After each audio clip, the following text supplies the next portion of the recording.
Welcome to the Agent Leader Podcast, the podcast to help you, the independent insurance agency leader, to help you gain clarity, to build consistency, and to make a commitment to become your best version possible. My name is Brent Kelly. I'm your host. It is my honor to be with you today. I cannot wait to share some of this content today. In fact, this content today is in association with an article that will be coming out in Rough Notes magazine. If you don't know, I also participate along with Roger Sitkins in the Rough Notes magazine, and we do a monthly article. And this article that will be coming out is what I'll be talking about today. And, we talk so much about agency development and team development and personnel development. The number one job of an agency leader is to develop your people. And so today I'm going to talk about one aspect of this is how to run effective, efficient, productive sales meetings, right? How can you run sales meetings? And we're going to talk all about the why, the how, the what of sales meetings. Now, before I get into the sales meeting content, I do want to make sure that you, the agency leaders, understand we're looking for growth partners for 2023. And one of the things that we are refocusing our efforts around in 2023 is to go deeper with the growth-minded independent insurance agency leaders. And we've got some great partners we've been working with for years, and we want to expand that network. And we want to go deeper with the right type of agencies. So if you're an agency, you're looking to gain alignment, you're looking to get your producers to be true producers, if you're looking to maximize profitability and efficiency, if you're looking to have a set offense, a sales playbook that you can truly create a differentiated approach in the marketplace, and you want to be surrounded by other great agencies that'll help you and mastermind, go to sitkins.com/experience, sitkins.com/experience, and book a strategy call. Just see if this is something that might be a fit for you and your agency as you move forward. Again, we would love to be a part of your growth strategies moving forward. All right, so let's get into the content today. I mentioned we're all about development. That's what we teach, development. How do we develop people? Well, today I want to talk about sales meetings. And let's face it, it's for many agencies, many producers, the words sales meetings don't strike a woohoo, I can't wait. Right? It's, I got to go to the sales meeting. We've got to have these sales meetings. Or for maybe some of you listening to me, maybe you're not really having them or not having them regularly.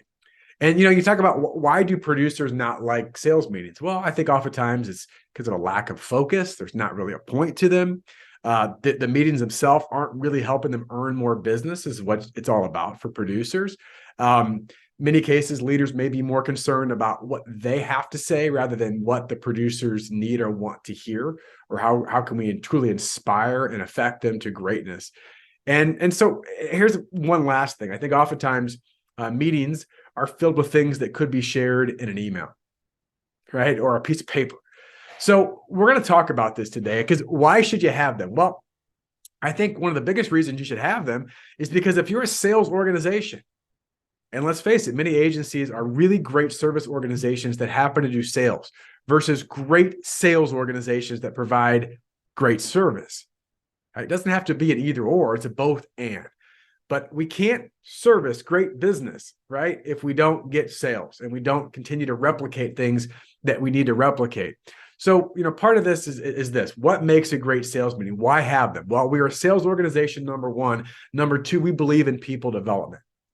And that, the number one goal of a great sales meeting should be that your producers leave that meeting a better producer than when they got there. If that producer, again, you may have one producer, you may have 50 producers, but if a producer in your sales meeting as a leader doesn't leave that meeting a more equipped, a more educated, a more empowered salesperson, producer than when they got there, then it wasn't a very good sales meeting, right? So that's the why, right? There's a commitment to sales culture and there's a commitment to developing our people. But how do we structure? Because I think this is where a lot of agencies, they get stuck. Like, I don't know. Well, first of all, these meetings should be weekly, and that's spelled W-E-E-K, not W-E-A-K. Right. So part of this is, we typically have a meeting and maybe we do it once in a while. And here's what happens in the real world. We hear this all the time is, well, we used to have them and then we skipped a few and then we skipped some more and realized it wasn't that big of a deal and we were doing okay anyway. Right. That's not a proactive, structured approach, right? The meeting should also have a purpose. There should be an agenda to these meetings. And I'm going to go through some ideas of that in a minute. What about duration? Well, this is up to you. Depends how many producers you have and all those kind of things. But I think you can get a lot done in an hour, right? I'd rather have a weekly productive 30-minute than none, but I think an hour is a good time. And then when do you have them? Well, everything that we talk about with our members at Sitkins is that Monday is the get ready to play day, right? I mean, think about this. And certainly if you're in benefits or you're in commercial P&C, your clients are typically having their meetings, getting their week started anyway on Monday. So let's make Monday a day that we are, we're having our sales meetings. We talk about having a high performance team meeting between sales and service. We're getting our stuff ready. We're reviewing documents. We're getting our schedule lined up, although we maybe had that done before the week begins, but we're reviewing some things as we get into the week. It's a get ready to play. Are there exceptions? Sure, things happen, but we really want this to be something that's a weekly meeting that's happening on Monday about producer development, right? Our commitment as an agency leadership team is to help you go get more sales, to help you be better. This meeting is going to be a big part of helping you do that, right? So with that being said, well, what do we talk about? I mentioned a little bit earlier that what often happens is that because there's not an agenda, because there's not a clear purpose, the meeting turns into randomness, wandering. Maybe we talk about a hit list, right? Things that could be shown in an email or delivered in a piece of paper or a quick conversation are now, they don't apply to everybody. And all of a sudden you've got most people checking out within a minute or two of the meeting. They're looking at their watch. How soon do I get out of here? Then I can go out and do the important stuff that I have to do. Well, if I was part of a meeting, and I have been, that wasn't structured, that didn't have a purpose or a point to it, that didn't make me better or more informed of some kind when I left, that I would want to be there anyway, either, right? I mean, so the same thing is true with your producers, right? If you're leading these meetings, what would you want as a producer, right? What would you want? And like I said, so often what happens is that we go in, it's random, and they become complaint sessions, venting. This person didn't do this carrier didn't do this, blah, blah, blah, blah, blah. There we go. And so, I feel better because I vented. Did you get better? No, but I vented, right? So these meetings should be solution-minded, not problem-focused. Are we solution-minded? What's the solution? Now, again, it doesn't mean we don't address a problem, but are we going to dwell on the problem, or are we going to focus on solutions or possible solutions to that problem? How do we win, right? What's next for us? So let's go through some things that I'm going to talk about. 3 things that I believe should be in every sales meeting. And quite frankly, oftentimes these are things that are not in sales meetings, or at least we run out of time, so we never get to them. One of our great partners at the Sitkins Group, we had some conversations. I do some coaching, have meetings with the sales leaders every couple of weeks. And in talking about sales meetings and getting focused, one of the things we talked about is we've got to help the producers get better. And to do that, we should be doing some form of low risk practice, which in essence is role playing or conversations or working on things like, how do you present yourself if someone says, what do you do? How do you communicate your points of differentiation, right? What questions are you asking? Referrals. How do we earn and then ask for those in a professional, polite way that doesn't feel awkward or uncomfortable? Things that we know that if we did, we'd be a much higher level producer and a performer, and we get better results because it's about practice, right? Could you imagine, this may be a bad example, but could you imagine a football team that would go out to the field for practice and they wouldn't actually ever run a play? They would just kind of look at each other and talk about, like they'd be, yeah, last week we should have done that. Yeah, I know. And you should do this. And here's some plays we should think about running. But we never actually practiced them. There was no reps, right? So to me, low risk practice should not be something that we might do. And this is what this agency did that we work with, is they began to implement low risk practice at the beginning of every meeting. They would take one particular thing and they would do some role play, or they would do some demonstrations around it and allow the producers to work on it to get better. And by the way, the first couple times they introduced this, the producers didn't like it. Shocking. Oh, but guess what happened? Oh my gosh, I got better at this. I didn't realize how deficient I was in this area. And low risk practice is exactly what it sounds like. Low risk. One thing that we always say in our production trainings that we do at Sitkins, is this: you're going to look stupid someplace. Right? Where do you want it to be? Do you want it to be in front of a really good future ideal client or an important center of influence in your network? Or do you want it to be in front of another producer or leader who wants to help you get better? And the only thing that really gets hurt might be your ego or pride for a short moment. But again, the spirit of low risk practice is not to belittle people or make people feel stupid. It's to empower people to say, listen, here's a skill that we can get better at. Let's work on it. Just like running reps on a football field or a basketball court, or if you're a musician, can you imagine just looking at sheet music but never actually playing the instrument? Right? We've got to do some practice. I think so often it's just missed. It's, well, they're going to figure out on their own. Well, okay. And by the way, can you practice on your own where you actually make yourself worse and not better? What if you practice the wrong habits versus the right habits, right? Just think about the power of what happens in that. So to me, the first thing is some form of low risk practice. Again, we walk through a number of scenarios with our clients on things to do, and we have a full agenda on this that they can customize. But think about this for you. Are you doing low risk practice? Number two, maybe some of you are doing this next one. This is a little more common, but a debrief of a success or two or a key loss or two. We can replicate victories and learn from success, but we can also certainly learn from our losses. So let's start with the success, because I think that's the obvious one. Most producers are okay sharing the success. Here's what I wrote. Here's why it worked. Here's how big it is. This is how cool I am. Again, I'm being tongue in cheek, but let's face it, there could be some truth to that as well. Versus taking a success. Hey, Sheila, you wrote this great account, this last week or two. Walk us through the process of how you did it. What were some key things you learned? What can the other people in this room learn from your success? Versus hiding our success. And again, not that it's done intentionally. I don't mean it that way, but let's face it, especially if you've got numerous producers in your office, it can be a great advantage, right? Because you can accelerate learning by sharing success. Tell me what you did. How did you do that? What was the key objection that you faced and how did you overcome that, right? Share the knowledge. Now, the flip of this is also talking about our losses, our failures. And most producers don't want to talk about this, but let's be clear here. Part of your job as a leader is to be open and transparent in the fact that we're all going to fail. We're all going to miss out on an account. We're all going to do something stupid. We don't want to repeat it though. Right? The only mistake in doing something stupid is doing it again. So if you did something, again, not even stupid, but just you didn't write an account, something fell apart, something didn't work, let's talk about it. John, you were working on this nice account. It felt like things were in the right place in our conversations, but it ended up going back to the incumbent, or it went to another agency. What happened? Let's walk through it.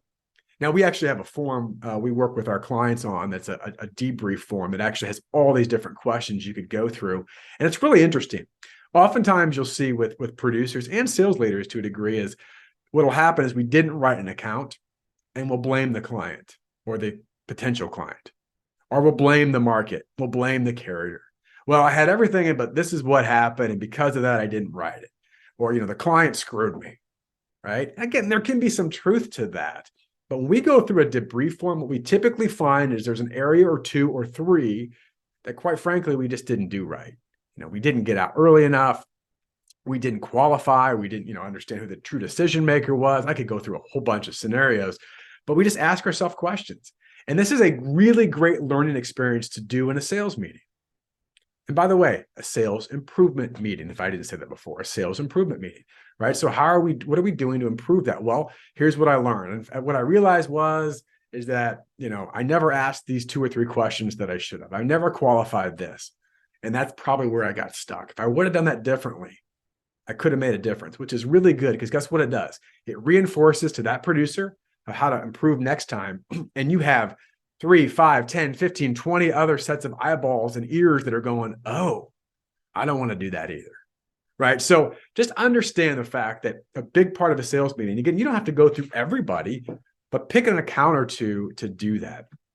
Right. Pick an account or two. And by the way, the low risk practice, if you're not doing like the one-on-one role playing, to go back to that, I don't have enough time to do all that. You certainly can have hot seats. Right. And meaning that we're going to have 2 or 3 of you demonstrate how to do this. You just don't know who it's going to be. Kind of like the pop quiz when you were a kid. Like, I don't know if it's going to happen today, but if it does, I need to be ready. And it just creates that culture. We expect you, right, to be ready. If you're not ready, well, guess what? Then if you're called on, you may look a little silly in front of your peers, which again is still better than looking silly in front of your best clients or future clients, right? So that's a big one there is of sales. And the last one, again, I think many sales meetings do have this, but I think it still can be done better, is a review of market conditions and coverage issues, right? And part of this is not just looking at a hit list, but really having some conversations about where are some areas that maybe we could have some competitive advantages. And maybe it's market, maybe it's a condition, maybe it's a trend, maybe it's a unique coverage that someone was able to utilize in a way. And again, could that be shared with the entire sales team? Of course, right? Of course it could. And we can learn a lot. The big part of this, and I haven't used this term, we use it in other places, but is to unleash the collective genius of your sales team. Unleash the collective genius. Yeah, just let's say you got a sales team of 10 producers and we never talk about these things together. Well, I don't want to interrupt them and they're really busy. Guess what? 1 hour a week to get your people together to do some skill improvement, to debrief wins and losses, and to share what's really happening in the market and coverage. Right? Think about that. The power potentially of that 1 hour that I got better at my craft. I learned something that from someone else that they messed up in or made a mistake, or there was a hurdle they didn't overcome in their sales process that now I want to be able to do this. And lastly is I just realized there's a certain coverage thing that I've gotten away from, or there's a market out there that, that we have in our office that I quite frankly kind of forgot about, or I haven't tapped into, whatever it is. I mean, it could be a number of things, but that to me is so important. Unleashing the collective genius. So those are the three things. You talk about the why. Well, because you're a sales organization.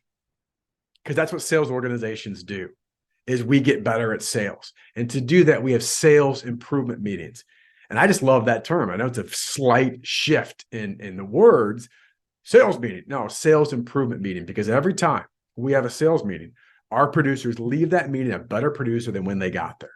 How do we do it? Well, we do it weekly, right? We do it with purpose. We have a set duration, and we don't just skip them because it's inconvenient. Like, this is part of our culture. And again, typically you want to have these on a Monday when you're getting ready for the week. What do? Low risk practice, debrief, tapping into market conditions that we can share to unleash the collective genius. Now, I'll just ask you one of the things, and going back to the whole top thing. And, in the recent best practice study, Roger Sitkins and I did a podcast several episodes ago about reviewing the best practices study. And we talked about some of the agencies. These were the larger agencies. There was 45 of them, 20 million and larger in agency revenue. And they say, what does it really come down to? Well, people, culture, leadership. People, culture, leadership. And what do they really worry about? Well, they worry about profitability. Well, if you want to improve profitability, you improve your people. To improve your people, you improve your producers. To improve your producers, you have sales improvement meetings where every single week we are doing something to get our producers a little bit better than they were the week before. And I believe this. I heard this from John Maxwell years ago. There is nothing more powerful than compounding consistency. Again and again and again and again. Now, obviously, each of those agains, each week, we're getting a little bit better, whether it's 0.5%, 1%, whatever terms you want to use, a little bit better. Think about what your agency will look like with compounding consistency of sales improvement meetings 3 months from now, 6 months from now, 1 year from now, 2 years from now. You look back and go, I don't even recognize the agency that we were because we continue to grow exponentially. Right? That's the power of compounding consistency. That's the power of having sales meetings, sales improvement meetings with purpose. As I said earlier, we are looking for growth-minded agencies that do truly want to be a growth agency, and they're looking for continual, never-ending improvement. We're looking for partners to work with. And again, we are not a fit for all agencies. Right? It's the agencies that truly are committed to that best version possible. If that's your agency, if you want to learn more, again, to have a strategy call, to say, hey, would this even be a fit? Is there something there that this partnership could help? We would love to have a conversation with you as a starting point to see if you qualify for our private client group. Go to sitkins.com/experience. That's sitkins.com/experience. Hey, thanks for listening to this podcast, adding value to you, your life, your agency. Would love a rating and review. Share it with other agencies. Our commitment to you is to help agencies truly become that best version possible. Thanks so much for listening. I'll talk to you again next time on the Agent Leader Podcast. Take care. The Agent Leader Podcast is brought to you by the fine folks of the Rough Notes Company. They are publishers of the insurance industry's leading magazine and technical insurance content. Rough Notes magazine profiles successful agencies plus keen insights from respected experts on a host of must-know topics. Rough Notes Advantage Plus provides the tools to help your agency grow, providing authoritative information on complex coverage issues. Visit them and learn more at roughnotes.com.